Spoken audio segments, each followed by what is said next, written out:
इसलिए उनका अग्नि संस्कार नहीं होता साधुओं का। प्राय उस शरीर में को जल में संस्कारित कर देते हैं, अथवा तो भूमि में है वो भी यज्ञ। अंत्येष्टि वो सामान्य व्यक्ति का किया जाता है। अंत्येष्टि ये 16वां संस्कार है अंत्येष्टि, लेकिन एक 15वां संस्कार और है। जानते हो उसे क्या कहते हैं? संन्यास।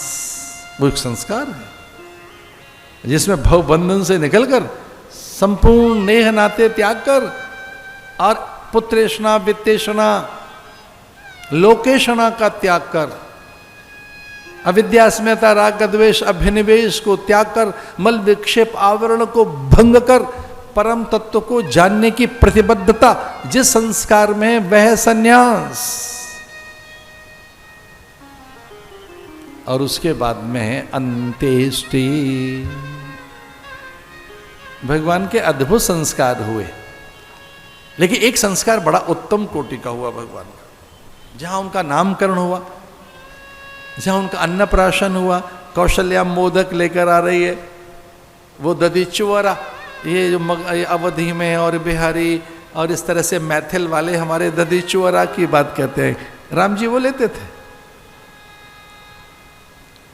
एक अद्भुत संस्कार हुआ भगवान का, आप भी करना उस संस्कार को। वह विद्यारंभ संस्कार, अक्षरारंभ संस्कार, उपनयन संस्कार, वो संस्कार के गुरु के पास भेजा जाए।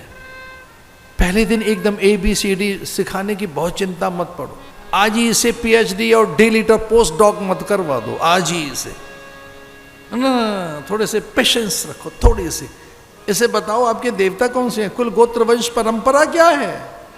अरे दिशाओं का ज्ञान कराओ, नक्षत्रों का ज्ञान कराओ, देवताओं का ज्ञान कराओ, इसे बताओ कुल देवी कुल देवता कौन सा है।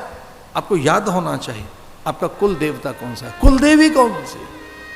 इसे सप्त पुरियों के नाम बताइए, 12 ज्योतिर्लिंगों के नाम बताइए, इस बालक को बताइए 4 धाम कौन से हैं, इसे बताओ कि आपकी कुल परंपरा क्या है, इसे बताइए एकादशी क्या है, पंचमी द्वादशी क्या है, ऋषि पंचमी क्या है, प्रतिपदा कौन सी शुक्ल पक्ष की जिस दिन साल आरंभ होता है, इसे बताइए तो सही। दीपावली क्या है, होलिका पूर्णिमा को किस काल में आएगी,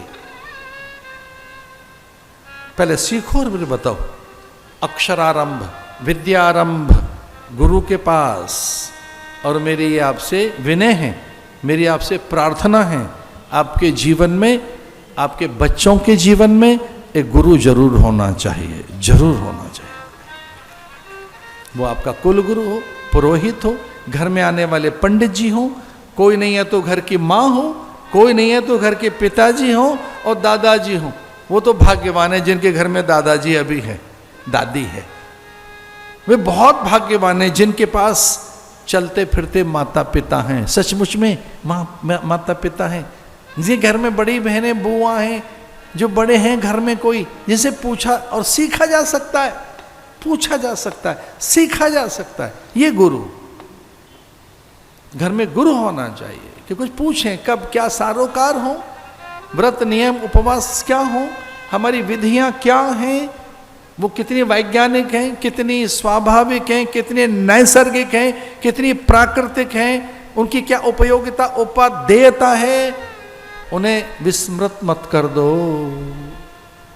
मैं एक बात कहना चाहूँगा, अगर आपने परंपराएं, मूल्य, विधि, व्यवस्था और अपने व्रत भुला दिए, आप इनको भूल गए, तो सच मानिए आपको भी भुला दिया जाएगा, आप भी याद नहीं किए जाएंगे।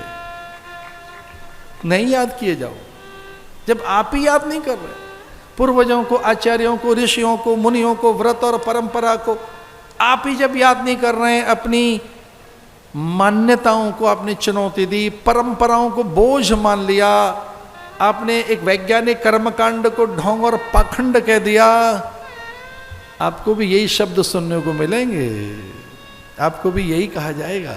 सच में नहीं।